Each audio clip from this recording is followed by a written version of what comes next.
Hello, hello. Welcome, everyone. Hopefully, you're seeing me on both YouTube and Twitch. I haven't had a chance to check, but I'm hoping it's all working fine. It's just make sure that there are streams that work on both sides. But yeah, hope you guys are doing well. I hope you're having a fantastic week. And yeah, there we go. Right, how's everyone doing now? How's this week been? Have you been good? Have you been playing the demo for Legends of Akeroth? You know, that's one of the big things that happened. I'd love to know, so do let me know. Parallel streaming. Yeah,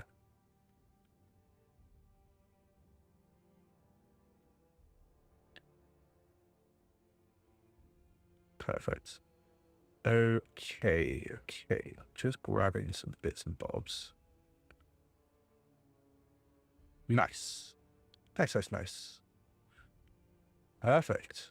Okay, so I wanted to do the stream to go over a few things in uh, Legends of Akeroth, go over some stuff for Drakonym, and just give you general updates on where things are at with the game and how the design process is growing.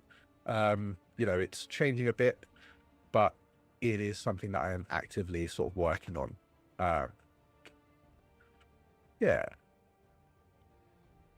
So let me see if I can grab some bits and bobs to showcase. Probably should have had all this ready beforehand, but you know me. Doing it last minute is always fun. Okay.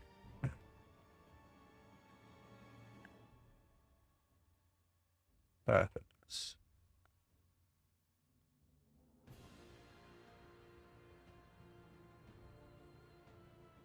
Okay, that should be good enough.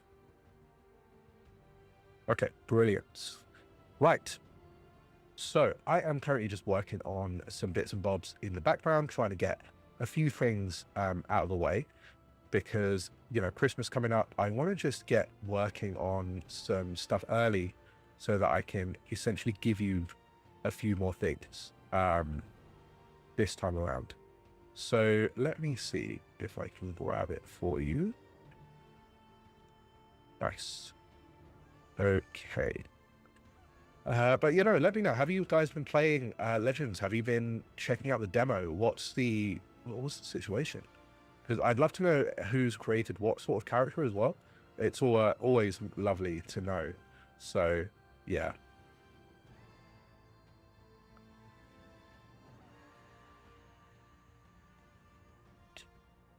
And I will show you something that I've been working on in the background as well in a second.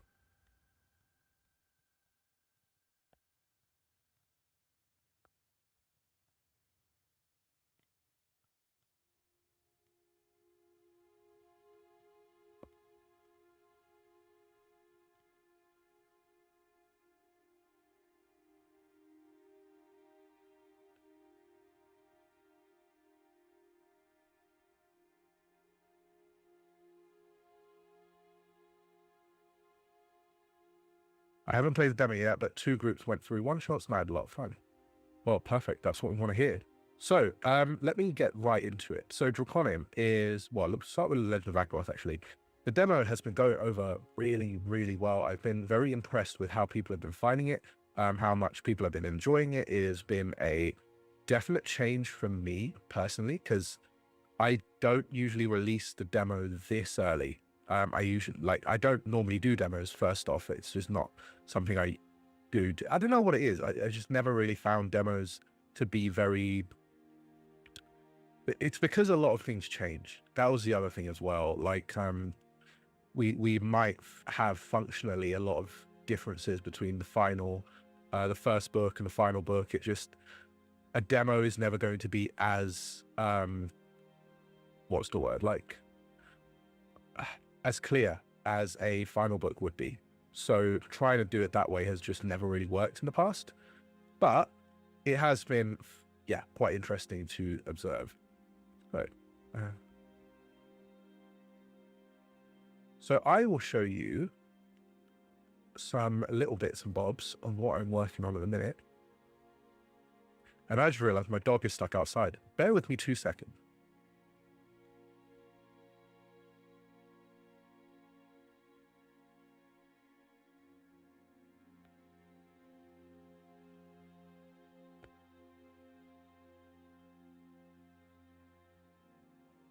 Oh, whoops. Poor guy. Who's stuck outside. He's all cold. He's all shivery. Oh no, you're okay. Yeah. Right, off we go. Well, that wasn't good. I promise. I don't normally just leave my dog outside. Okay, sorry. I'm just trying to get like so much stuff like mentally prepared at the same time as this. So, okay. Drakonym. No, Legend of Akeroth. So the next demo will be released next week, it is looking like. I can't tell you what's in it just yet because I want that to be sort of a surprise, but there will be some new mechanics for you to test out. I say test out, I've already sort of tested it with the playtesters, but for you to check out, it's going to be very much a deeper look at the game as well, functionally. So there's a lot of stuff there.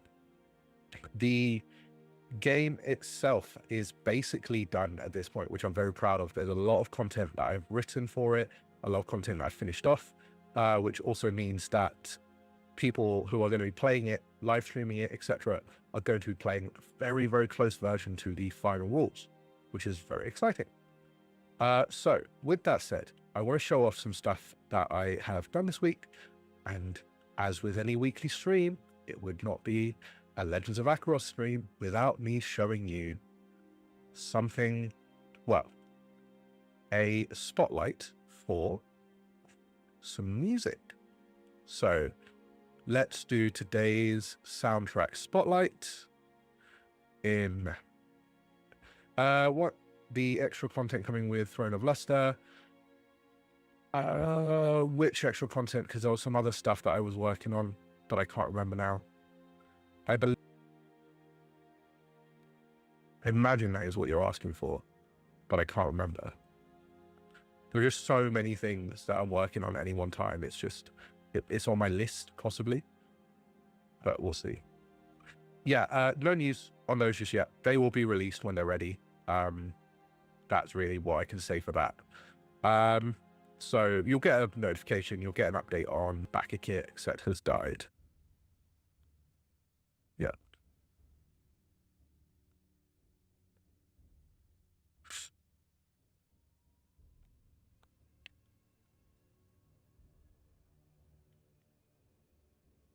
There we go. I'm back. Okay, so let's transition over to this week's soundtrack spotlight.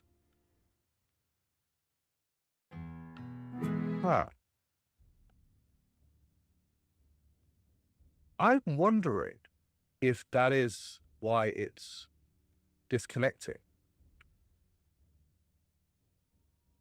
So when I switch over to the soundtrack spotlight video, it seems to not want to survive. I'm going to do it one more time. This is a test. I'm going to transition over one more time and see if this is what's triggering it. All right, here we go. I'm about to press the button. Let's test.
It's okay.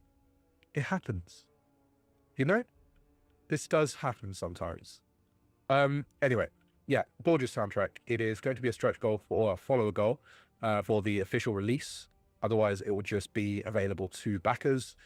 I do want to make it function correctly. Well, make it available to everyone. So we hit the follower goal, it will be released publicly as well, which would be fantastic. You know, it's a beautiful soundtrack, and I was able to work really closely with the composer to make sure the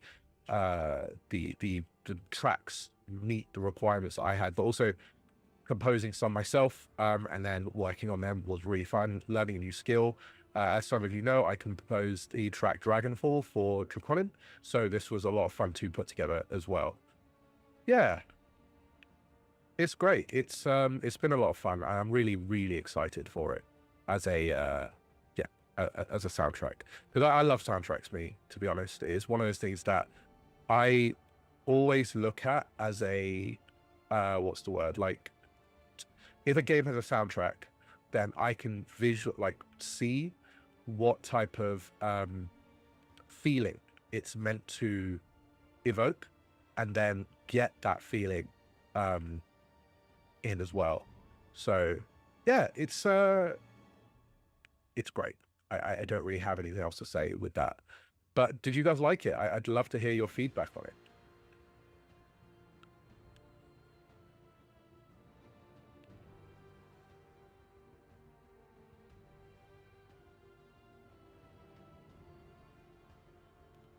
Just wait for the comments and then I will have a look.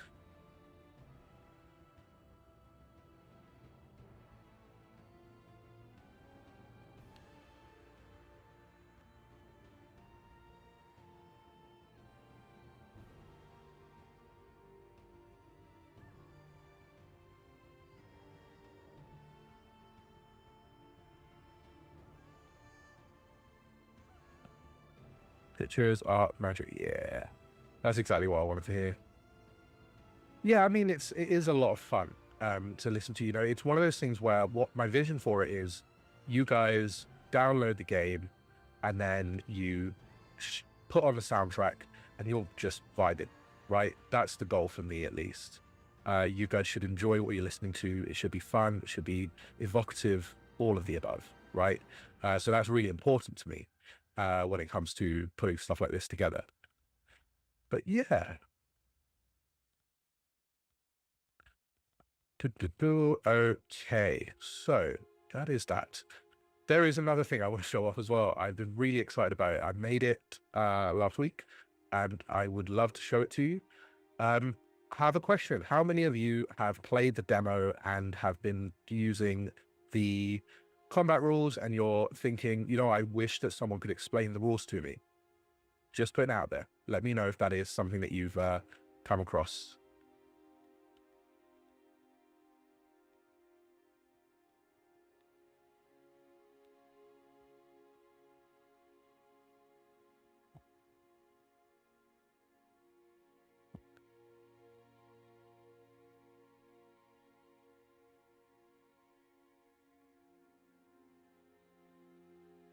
Yeah?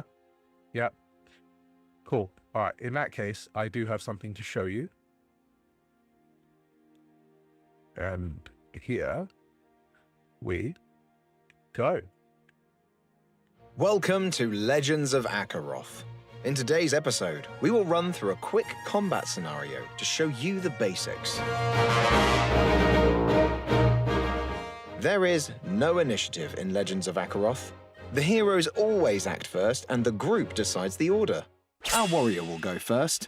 Each turn gives you 2 actions: cast, engage, hold, use item, interact, limit break, move, or support. The warrior uses the first action to move into melee with the nearest sand snake.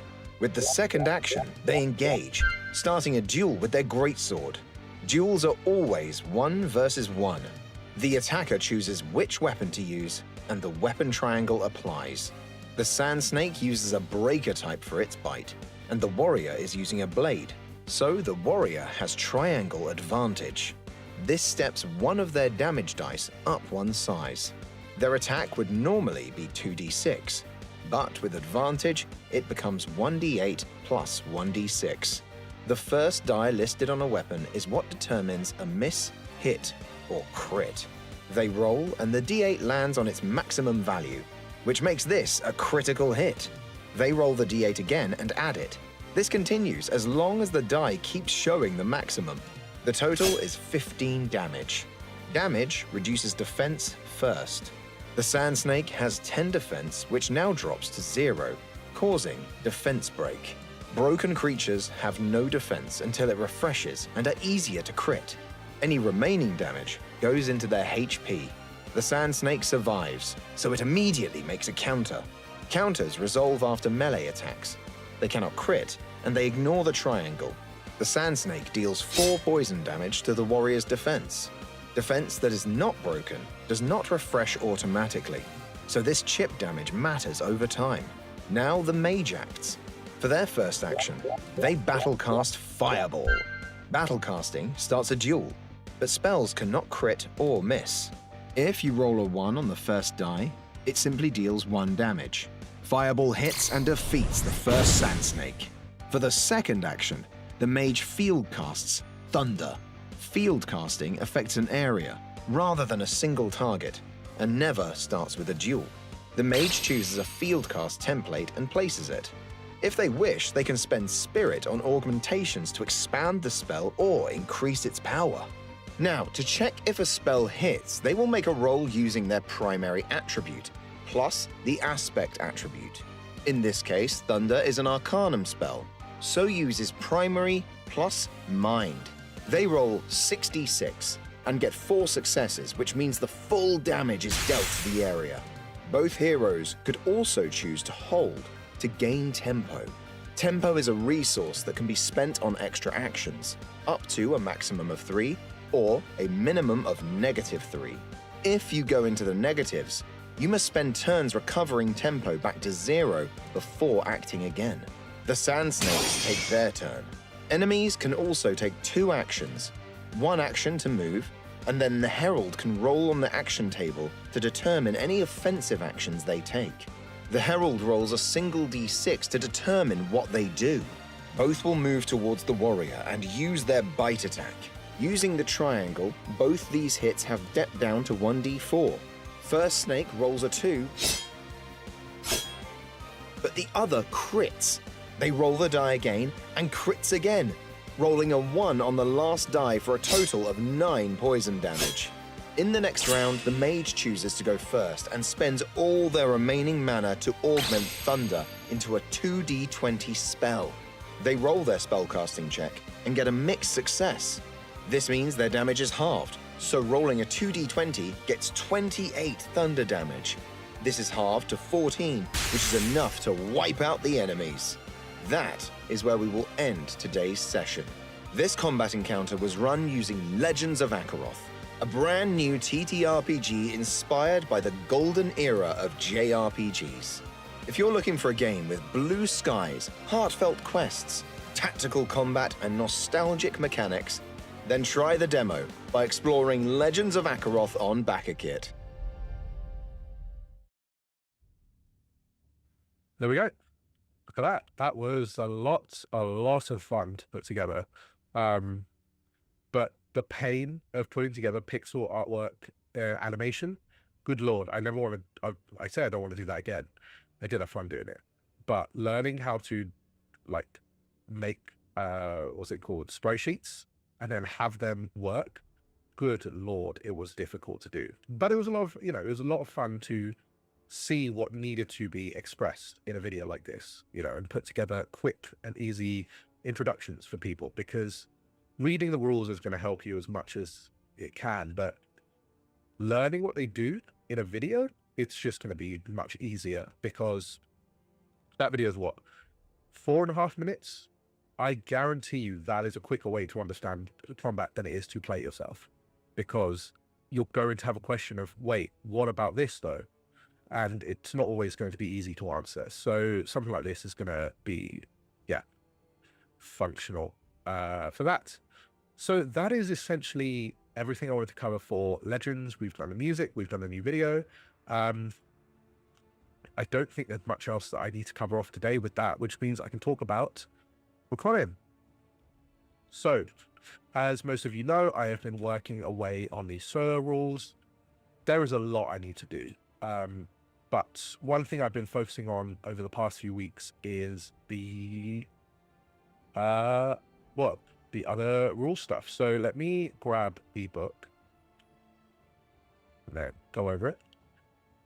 So it functions, it looks almost very, identical to the original Drakonym book, but there's slight changes that I'm making across the board. So for example, when you are building your character, it now gives you more options for what you can do. So for example, there will be a list of perks that you can choose from for your character rather than for solo play, which don't function in group play. So basically you get these perks and then they disappear after if you move to group play, which just makes you more powerful during solo play, but they're not overpowered during group play. It functions quite well. A few other things I was switching up as well. Just generally, I think I'm making... no, I'm not going to be zooming in because I don't want to show off any text until it's final. So there's a few things that I'm going to be tweaking bits and bobs of. So, other stuff. Some of you have asked, hey, what kin are going to be available in the solo book? Well, I decided to keep it small because this is not the core rulebook. The core rulebook should be absolutely everything. The solo book should be enough for you to get started with and play in the game on your own. So the kin that are available are going to be the Drakari, the elves, the Norborn, and the humans. Very simple. 4 types. That's it. Done. Obviously, the demo has other what's it called? Kin that you can pick from. That's fine because you don't get access to the entire kin list. You get access to some special ones like the Arbor and the Runebark, for example. I believe that's in the demo. Can't remember. But functionally, it really limits you down and keeps the focus on the system rather than anything else. The half kin rules are still going to be there because even though you've got 4, you've actually got a lot of options. So you could have a Drakari elf, an elf Norborn, a Norborn human, human Drakari, Drakari Norborn, blah, blah, blah, right? It actually makes it more open for you. So those rules will remain in. Tweaking out a few things for classes. So today, I will be revealing the 4 classes that will be inside the solo rulebook. Now, these have not been finished. They have not been playtested. They don't even have artwork. I am basically just showcasing what they're going to be so you can prepare yourself and get an idea of what it is that is going to be functioning inside the game.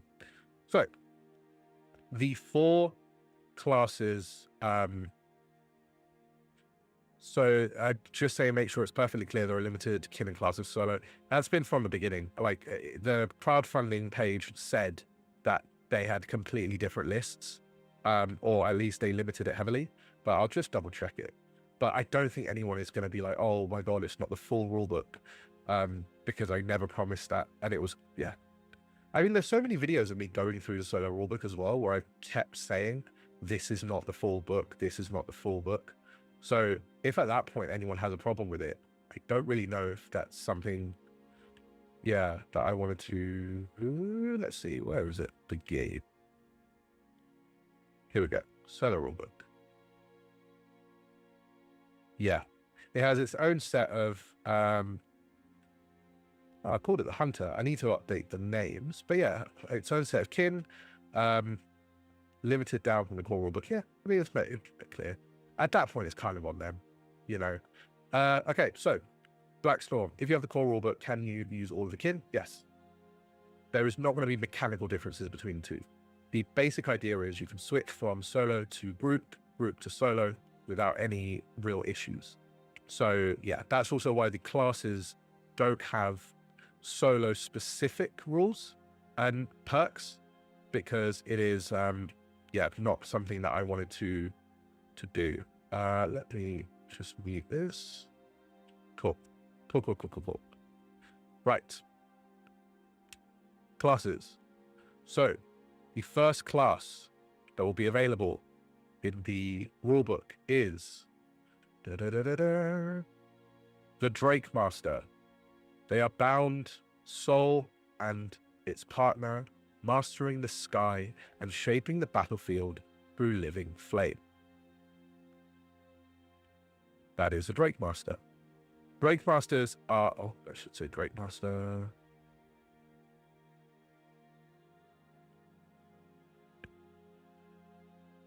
Drake Masters are rare few souls who awaken in harmony with draconic power. They are riders, partners, and battlefield legends. They took the call to bonding further than most. Some Drake Masters soar across the skies on sweeping wings, raining fury from above. Others fight side by side on grounded drakes, their movement entwined in perfect rhythm. A few walk the world marked by draconic essence itself, their bodies carrying echoes of scale, breath, and primal war.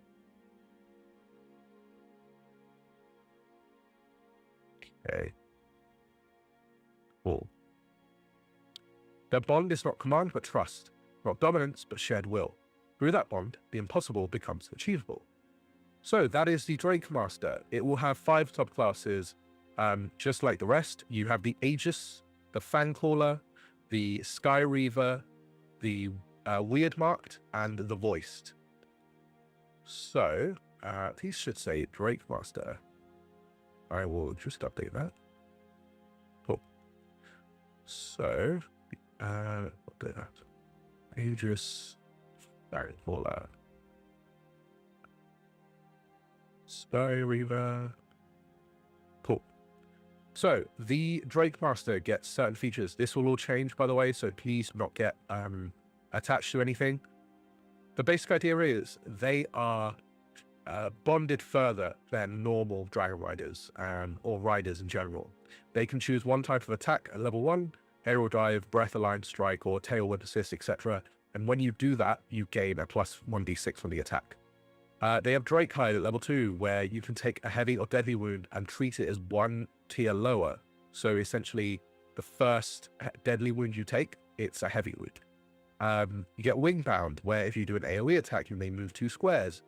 Blessed, when you land a tier 2 attack each encounter, it ignites with elemental force. You get Unyielding, where you can escalate the damage of your attack, and then you get, it's not Warlord's Presence, it's Soul of the Drake.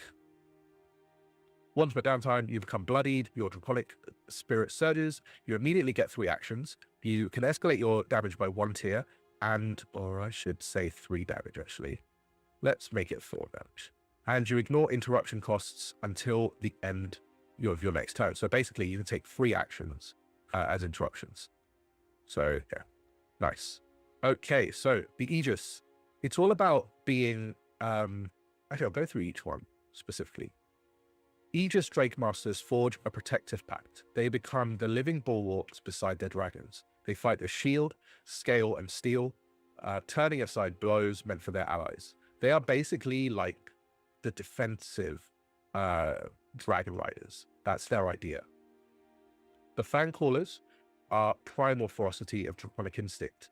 They will deal way more damage on the back of a dragon. They will also essentially be moving with their dragon and striking alongside them.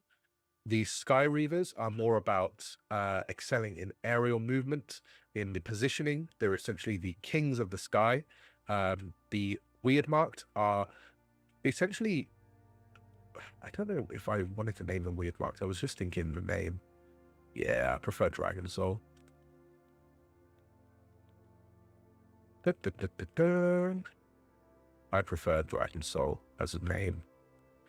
That means moving this up here. Okay, so the Dragon Souls are essentially people blessed by draconic ancestry. So they manifest skin, wings, like breath, essentially like the line between Dragon and Rider becomes sort of like blurred. And then you've got the Voiced. The Voiced are the champions of draconic power. You'll see what I mean in a second. But if we go into the Dragon Soul, so the Dragon Soul gets essentially like, it's going to sound a bit weird, but the body upgrades, like that's how I can explain it. You get to do Drake Eyes, so you get plus 1d6 to spot hidden threats. You get a Frost Hide, which means that you can reduce incoming damage by that, 6 damage. You can do Scaled Grip, and suddenly your grappling has boon. That's the type of stuff that you can get with the Dragon Soul. It's essentially becoming a dragon, is the way that I can say it. And then you have Voice. So essentially you shout, if you will, and you get certain boosts based on what your voice can do.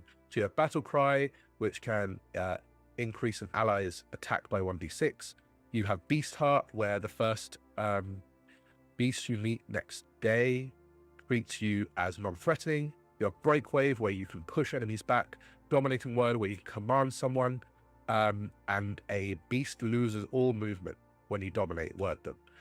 You get Ethereal Tone, you can harden your spirit. You can do Flame Burst, which is essentially Fire Breath. And yeah, there's a lot that you can do. There is a lot there. So that is the first of the new classes. Would you like to know the second one?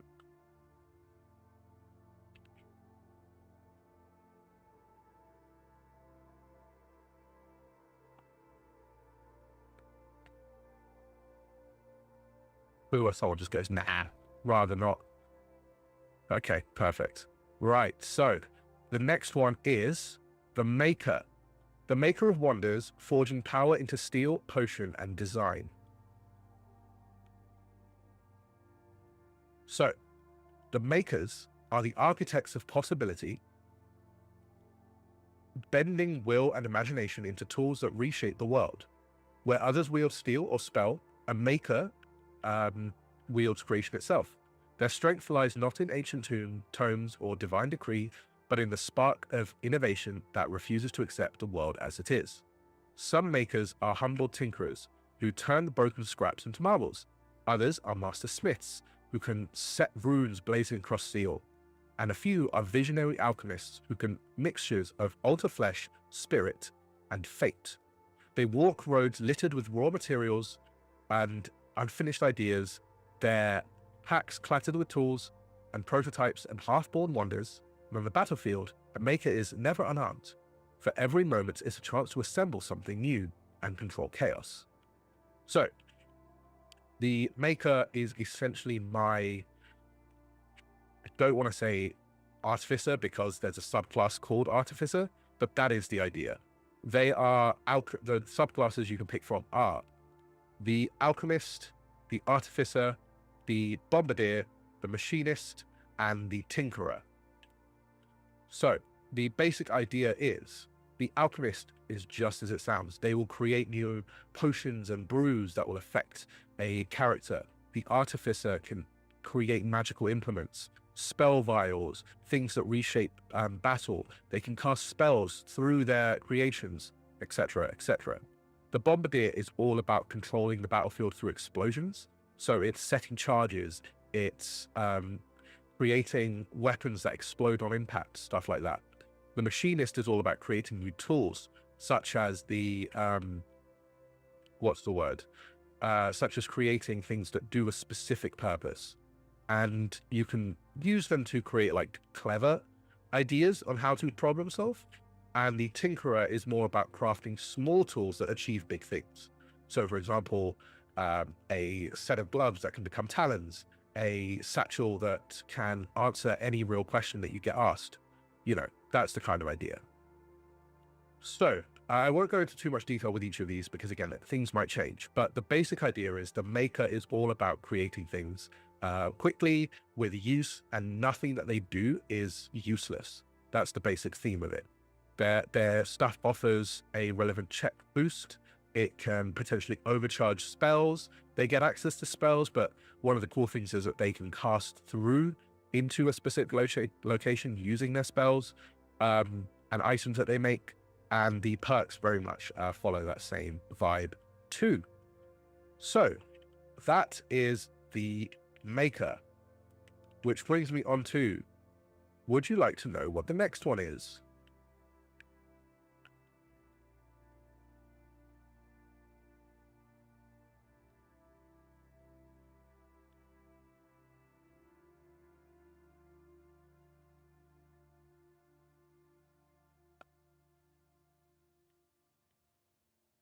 Okay, so the next class that will be released in the solo book is the Mystic, the Weaver of Magic and the Bender of raw forces of creation and the spells of wonder and ruin.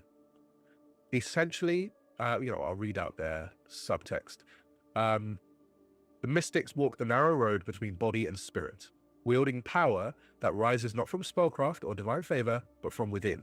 Through discipline, meditation, and the honing of breath and will, they awaken forces that lie dormant in all living things. They shape the essence as weapon, as shield, and a bridge of deeper truths. Where mages grasp to the currents of the world and acolytes seek purpose in the divine, mystics turn inward. They train until the boundary between thought and motion disappears, until focus becomes force, and until spirit calls their answer. To become a mystic is to cultivate clarity in the world. Their techniques channel emotion, memory, and soul stuff into strikes that stagger giants, words, and resolve conflict or emotions that slip past steel like flowing water. This is basically a melding between monk and mage. That's the idea for it. Obviously, we have the martialist, but they're definitely more martial focused. Whereas these guys are more about becoming one with the world around you. And that mana is not something to control, but something to bind you together. That's the basic idea. So you have the ascetic, the channeler, the fate shaper, the iron mind, and the soul hand. So the ascetic trains their body for a vessel for a divine spirit. Through tireless practice and ritual breathwork, they achieve the feats of endurance and precision that defy mortal limits. Their strikes flow like water, their stance unshakable, and their will honed into a perfect edge. You then have the channeler. Channelers draw upon the energies that drift between souls. They read emotion as easily as read breath. Others redirecting spiritual force into healing bursts, guiding pushes, or overwhelming waves of stagger foes. The Fate Shaper walk the thread between possibilities. Through insight, intuition, and razor-sharp foresight, they nudge battles towards outcome only they can see. They predict openings, sense danger before it strikes. The Iron Mind turns discipline into armor. The Soul Hand is a copyrighted user. Okay. The Iron Mind, their focus becomes a bulwark against intrusion, fear, pain, and deceit. With training, the borders, the impossible, their channel, their will into crushing force or immovable calm, becoming the anchors in any conflicts. Then you have the Soul Hand. The Soul Hand manifests spirit into form. Their techniques shape raw inner energy into phantom blows, spectral limbs, or invisible force that reaches beyond their physical body. To fight a Soul Hand is to battle someone whose motion carries a strike. So, the basic idea of these guys is that they are very much tied to the world around them in meaningful ways. So, for example, their first level 1 perk is, once per scene, when you cast a spell, you may move 2 actions as part of the same action. So the idea is you cast that spell and then you move. It's almost like flowing alongside your spell. Recovery. When you deal damage for the first time in a scene, with a spell, you regain 2 mana. It's about give and take. That's the basic idea of it. So the ascetic gets stuff like breath control, river step, still body, mountain step where they can't be slowed for 1 round. They get iron posture, which means that they can't be moved. It's a lot of I am one with the world, you can't do anything to me. Then you have the channeler, who gets stuff like soul wave, inner choir. They get echo bond. They can heal allies of 1 wound, for example. It's a lot of stuff like that. And then this would be soul. The Fate Shaper essentially can change the outcome of something. So, for example, oh god. So, once per scene, die lightly, treat a roll of a 3 as a 6. It is very specific, if I was to be completely honest. But just the fact of being able to go, I rolled a 3, because a 4 you can get boom, right? It's certainly useful. So a 4, 5, and 6 are fairly useful numbers. But a 3, 2, 1 can do nothing. But If you choose a Fate Shaper, a roll of a 3 is going to be the same as a 6 for one check, which is quite fun. It just makes it a bit more interesting for you as a player to look at that and go, everyone goes, oh, you rolled 3. No, that's 2 successes for me. Let's go. Just a bit of fun. It makes it a bit different. You break the rules slightly. That sort of stuff that they can do. Then you've got the Illusionist, who, not the Illusionist, they are the eyelines. You can tell that I've sort of just been working on this, but yeah, it's all about mental fortitude. It's all about being someone who can't be read. So yeah, it's quite a good one for that stuff, especially if you're in a campaign where the main villain's whole thing is like reading minds. It's quite a good one to get behind. Soul Hand, they get loads of bonuses to their unarmed strikes, which is quite nice because unarmed strike is very underutilized in the core game. But I think a Soul Hand, you don't need to carry weapons. Your fist can take all the answers. That's fun. So, yeah. And I can now give you the final class. Would you like to know what the final class is? Because there's 4 classes in the solo rulebook.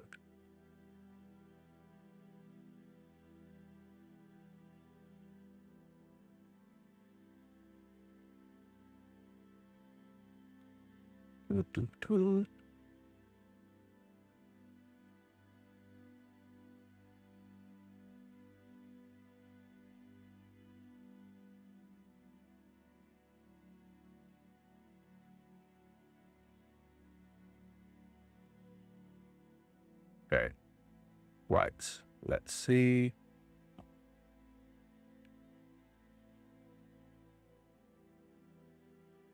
Okay, perfect. Cool. So, the last one is the Strider. A cunning, oh god, that's not what it's meant to say. I'll just fix that later. So, the Strider. They are a fantastic new class. Striders walk the wild and forgotten places of Akeroth, moving with a quiet confidence of those who do not need roads to find their way. They are monster hunters, scouts, wanderers, and protectors of the realm that civilized folk rarely see. Where fighters train in war, Veils thrive in shadow, Striders master the untamed, wild, scoured cliffs, deep woods, ruined paths, and creatures that stalk. A Strider knows the smell of an approaching storm, the meaning behind twigs, and the signs of something that is waiting just beyond the firelight. So, you have the following subclasses for the Striders. You have the Hunter, the Stalker, the Longbow, the Trailblazer, and the Wardbreaker. So let me tell you what they can do. Hunters are monster killers who study their prey with unerring force. They learn the weaknesses of their track spore. They prepare toxin, oil, and special techniques to dismantle creatures that terrify ordinary folk. A hunter does not waste movement or effort. Every strike is deliberate, every step purposeful. Stalkers thrive on silence and patience. They slip between branches, shadows, and rocks, positioning themselves for decisive strikes before the foe ever sees them. To play a Stalker is to embrace stillness, precision, and the deadly confidence of someone who never rushes a kill. Long shots bend distance to their will.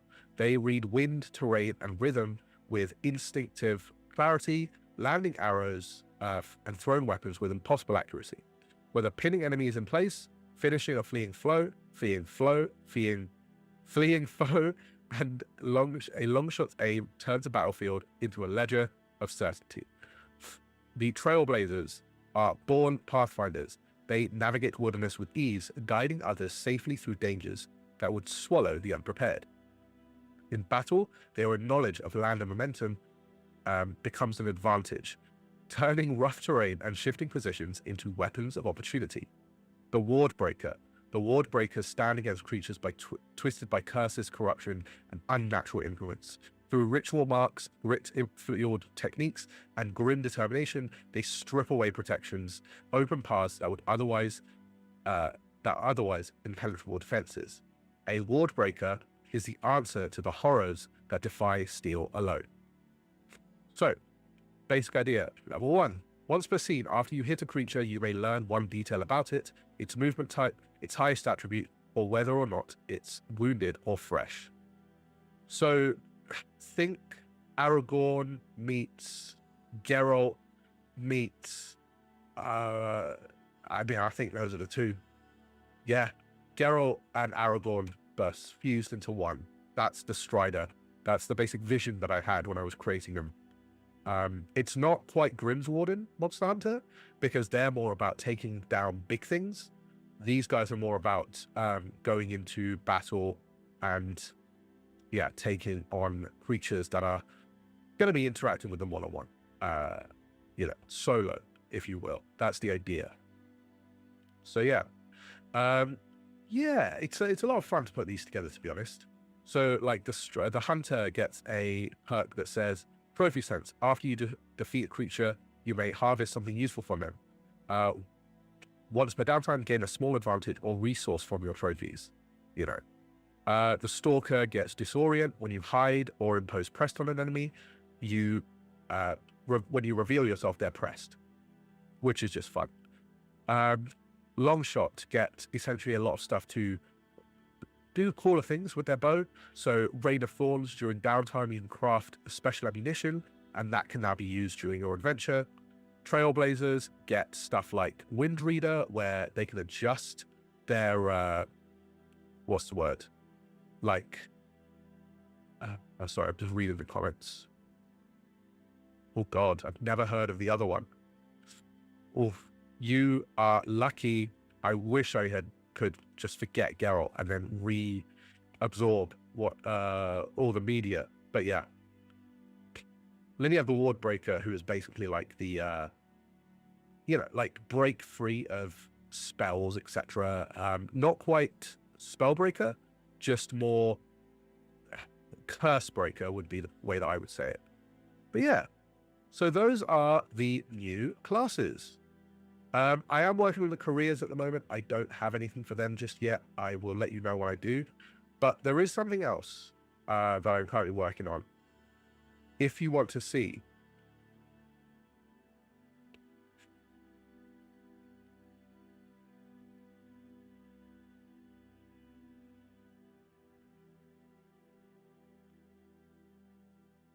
Okay. So, perfect. As you know, the solo rulebook is going to have the dragon the same as the core rulebook, except the core rulebook has the artwork. There's not going to be artwork for the dragons in the solo one, just because there needs to be a genuine difference between the two. Otherwise, I'm giving away the entire core rules, but for the solo crowd, and that's not fair on people who bought the solo rulebook. It's not fair on the people who bought the core rulebook and supported that. And also, I don't want to overwhelm people who bought the solo rulebook with like 300 odd pages of just random stuff. It needs to be functional. It needs to be straight to the point. However, some certain topics will have the full artwork, which brings me on to a change. Let me just bring that back. Let me answer your question. Are you limited to the type of dragons as well? No. So I thought about this very heavily. You're not going to get limited. There's going to be a change, though, on how it's all laid out, because currently you get the dragon information, you then get the dragon perks, and then stuff like that. I need to make it function so that the game isn't just rewritten, but for solo, I need there to be differences between the two. So I'm working hard on trying to figure out what that's going to look like. I haven't figured it out yet, but one of the main things is going to be that the dragons will not have full page artwork, baby or egg artwork in the solo rulebook, because that is not what the solo rulebook is for. That is what the core rulebook is for, right? Same reason why the core rulebook does not have location artwork, but the Herald's Guide and the solo rulebook will. That is what they're made for. See, like, functionally, they're different books, so they need to have different takes on it. Anyway, that's besides the point. But that does bring me on to another point, which is, what am I changing? So, the eagle-eyed among you will notice Before, this said dragon families. Why does it say mount families? We'll see. The first new dragon that will be added to this book is the Shadow Dragon. Some of you predicted this. The Shadow Dragon was coming. It was going to be something that I wanted to add into this book. And it is an amazing, amazing dragon. So, what this means is there is artwork now of the Shadow Dragon egg and the baby Shadow Dragon, or the hatchling, if you will.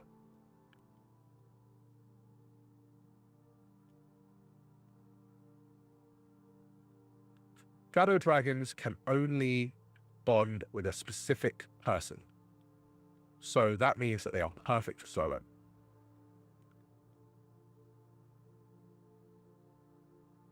So that's Shadow Dragons.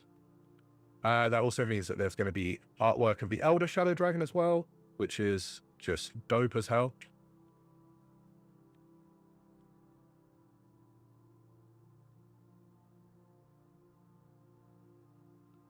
And then that brings me on to the other. So there's only going to be 2 additional mount types for this, because I just don't want to overwhelm any players. But what else could we add, you know? Why did you name it mount? Why is it not dragons? Well, that's because the next one is griffins. You can bond with a griffin inside the solo rulebook. Well, you can bring it into the core rulebook as well and your group gameplay, but there will be griffins inside it. Not trying to be controversial, but what is stopping people from taking solo classes and using them in the core rulebook? They should. There is nothing stopping them. I don't want to stop them. They're meant to. That is the whole point. That is why they're different. If I didn't want them using it in the core rulebook, I would have just made them all the same classes. They're different because they have to be different, and you can move them from core to solo to solo, solo to core, GMless, whatever. They're meant to be designed to work together. I don't know why you would want to stop people from using them, but anyway. So, griffins. That brings me on to, wait, does that mean there's more artwork? Oh, yes, there is. Behold, the griffin egg and the hatchling griffin.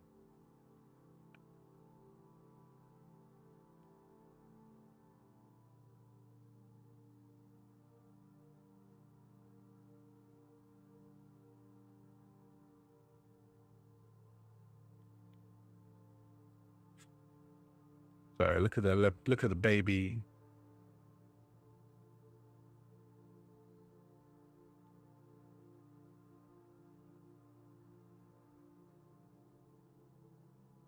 And then we've got the elder griffin right there as well. Let you just observe that.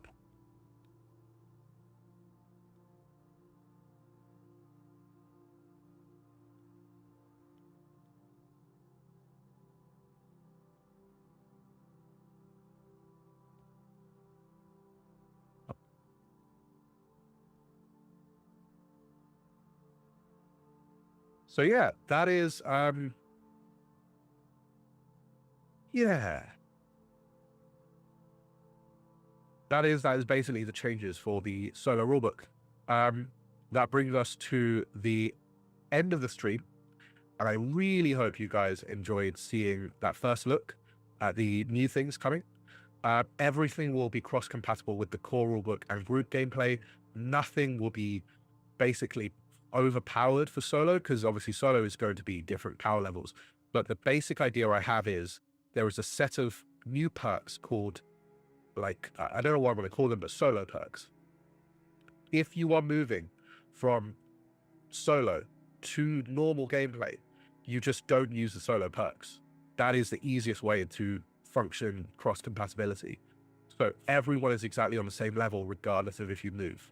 But yeah, griffins are going to be added. Shadow dragons are going to be added. There are 4 brand new classes. I am currently working on the brand new careers for this as well, which I will reveal relatively soon. I don't know when that will be, but I'm working on them slowly. I am obviously working on a lot of Legends of Akeroth stuff at the minute as well. but I am very proud of how fast this is coming together. It won't be as quick as the core rulebook because writing tables is so long, but yeah. No, there will not be half dragons in this one. I have removed that rule just because I can see someone trying to do half griffin, half dragon. I just don't want to let that happen. And again, it's not the focus for the solo rulebook. The core rulebook, absolutely. It's a rule in there. You have there needs to be exclusive content between the two.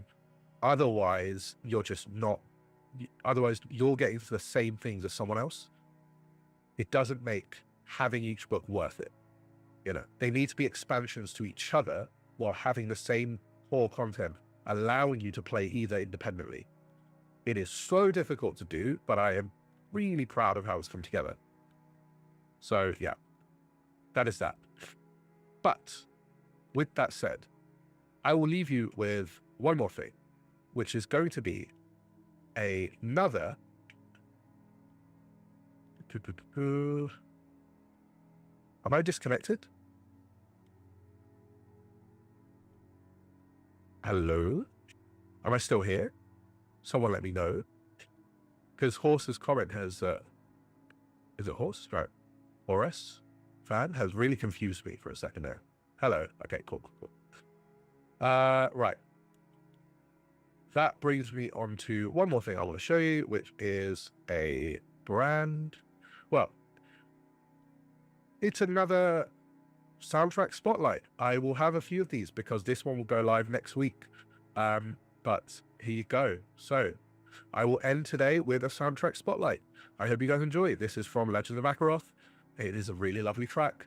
And thank you so much for spending time today talking to me. I really appreciate it. I'm really excited for all of the stuff going on this year. And yeah, really excited to see you guys next week. But if I don't see you before then, have a fantastic week. If I see you on the Discord, well, please come and bother me. But yeah, have a fantastic week. And I will leave you with this.